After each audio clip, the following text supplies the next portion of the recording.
Bom dia, que prazer estarmos aqui novamente para exaltarmos o nome do nosso Criador, Papai do céu, Deus que nos vê, que se compadece de nós a cada dia, Deus poderoso que faz chover, que faz cessar as guerras, que sara as nossas enfermidades, que nos ajuda a resolver nossos problemas, às vezes problemas até criados por nós mesmos, né? Mas Ele é um Pai bondoso, compassivo, justo e eterno. Ele é justo, hein?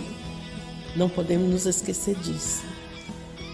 Eu vou começar hoje falando de um poema que papai me deu, que diz assim: a luz no fim do túnel. Cardos, espinhos, o pecado traz sofrimento e morte pelos caminhos. O mal parece triunfar sobre o bem. Injustiça social, desdém, terremoto, furacões, maremotos, a dor humana machucando o coração. Orgulho, ciúme, inveja, tragédia, injustiça social, pai contra filho, filho contra pai, secas, enchentes, confusão nas mentes. Por quê? Onde Deus está? Pergunta o pecador. Mas a palavra responde: os céus são os céus do Senhor, mas a terra deu a ele, aos filhos dos homens, e estes fizeram a vontade de Satanás. Há, porém, um escape para quem quiser se livrar daquilo que o pecado traz. É correr para Jesus, o advogado, o Senhor, a vida, a verdade, o amor. Ele mesmo disse assim: vinde a mim, todos vós que estáis cansados e sobrecarregados, e eu vos aliviarei. Tomai sobre vós o meu jugo e aprendei de mim, que sou manso e humilde de coração, e achareis descanso para as vossas almas. Portanto, o mundo tem jeito, porque há uma luz no fim do túnel, socorro perfeito, e o seu nome é Jesus. Amém? Temos falado nessa programação, nessas lives, sobre vida cristã. E quem é cristão, né, ou cristã, gosta de ouvir falar sobre Cristo, sobre os ensinamentos da palavra de Deus. Estava meditando em Oséias 6:6. Tudo bem que é no Velho Testamento, mas há muita coisa no Velho Testamento que serve como exemplo, como referência para nós. Aliás, a Bíblia toda, de Gênesis a Apocalipse, traz lições de vida cristã.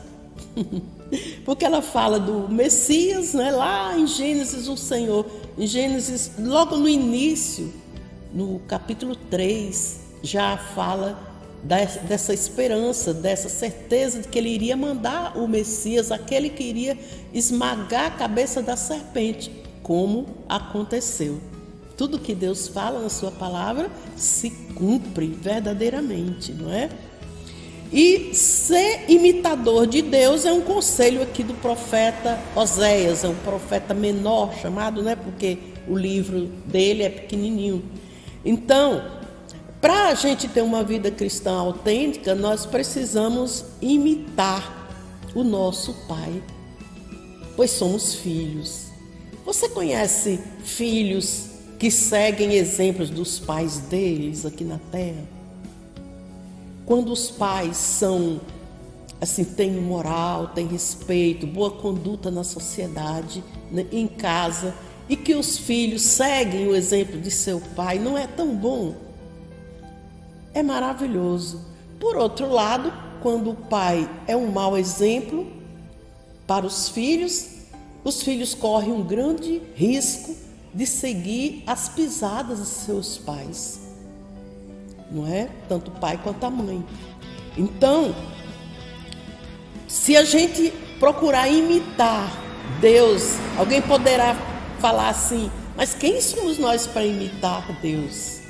Mas quando a gente pratica atos bons, coisas importantes que trazem benefício para a sociedade, para a família, de um modo geral, então a gente está imitando Deus, porque nós fomos feitos conforme a imagem e semelhança dele. E Deus é amor, por isso que não fica bem uma pessoa dizer eu sou cristão, eu sou cristã, mas pratica atos de maldade. E todos nós estamos sujeitos a fazer isso, não é verdade? Quantas vezes eu pratiquei maldade? Não é?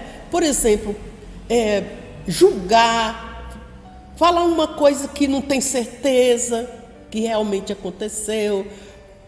Por exemplo, dizer assim, eu acho que fulano está com raiva de mim. Olha que bobagem.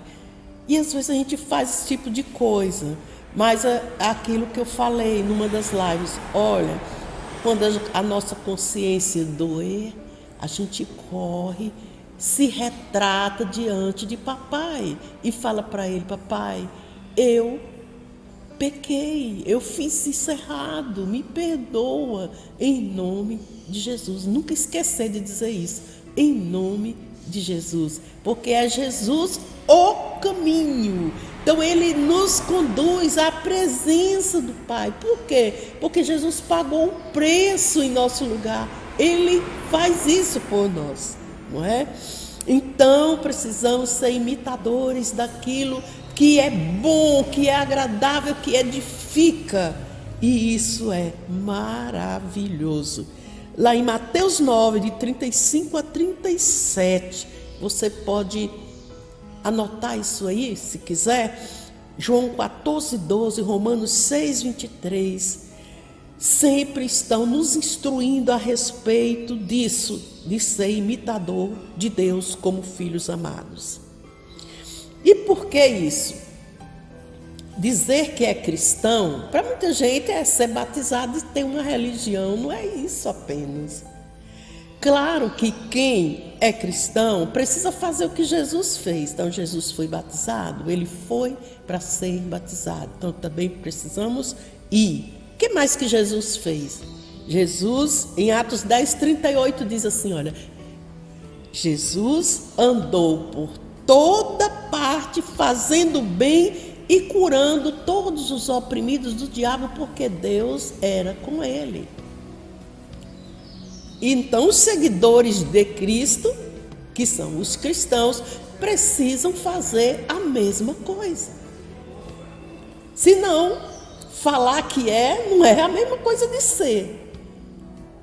Eu posso dizer, eu sou rica, mas na verdade todo mundo sabe que eu sou pobre, financeiramente falando.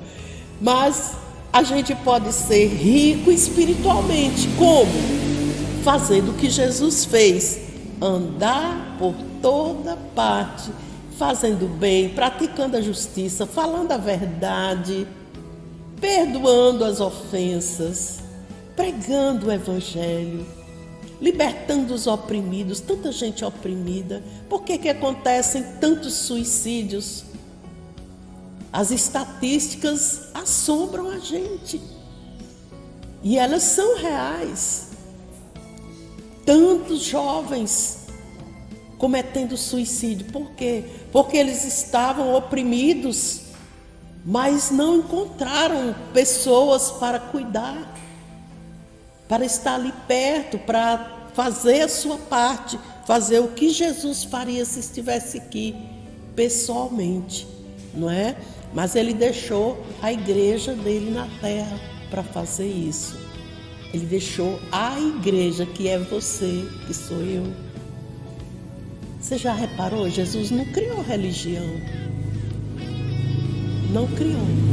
Isso aí é questão de placas, de organizações, essas coisas. É porque na liberdade que Deus mesmo concedeu a gente, as pessoas se reúnem, fazem as suas convenções, as suas religiões, estabelecem normas, estatutos, regimentos internos, criam as suas democracias e as suas teocracias e vão seguindo. Como o papai nos fez livres, então nós vamos nessa liberdade fazendo coisas que nem sempre agradam a Deus. E um exemplo que Jesus deu sobre vida cristã e andar imitando a Deus está registrado na parábola do bom samaritano. Vocês conhecem a parábola, não é? Está registrado em Lucas 10, de 25 a 37, quando Jesus queria ensinar assim: quem é meu próximo? O meu próximo, por essa parábola aí, é aquele que está perto de mim. Não perto, nem tanto fisicamente, mas que está se comunicando comigo, que está próximo. E eu sei que aquela pessoa está precisando. Chega ao meu conhecimento isso. E se eu puder fazer alguma coisa, eu devo fazer. Então, uma pessoa foi atingida por assaltantes, estava à beira do caminho, ferida, machucada, sem nada, e passou o sacerdote, mas ele estava preocupado em ir para a igreja, cuidar da parte religiosa dele. Não tinha tempo para cuidar do ferido. Aí vem o levita, que é aquele que é responsável pelo louvor, adoração. Ele precisava ir logo para fazer os ensaios e preparar o louvor para Deus, e não tinha tempo para cuidar do moribundo, daquele homem ferido ali na beira do caminho. Mas veio um samaritano que não era religioso, estava ali passando, ele parou. Ele parou, mas não somente olhou o ferido, ele pegou um unguento, o azeite, untou as feridas, colocou o ferido no animal dele, ele foi a pé, levando até chegar numa estalagem, quer dizer, num lugar, hoje nós falamos numa pensão, hotel, e ele levou ali, numa pousada, vamos dizer assim, mais fácil.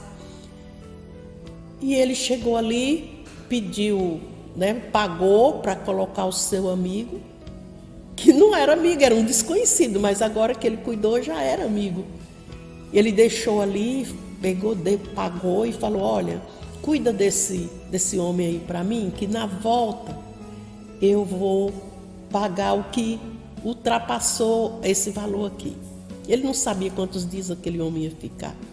Isso me faz lembrar de que o Senhor Jesus, Ele mandou a gente cuidar dos feridos, dos enfermos, dos caídos, dos que estão aí à margem da sociedade, à beira dos caminhos.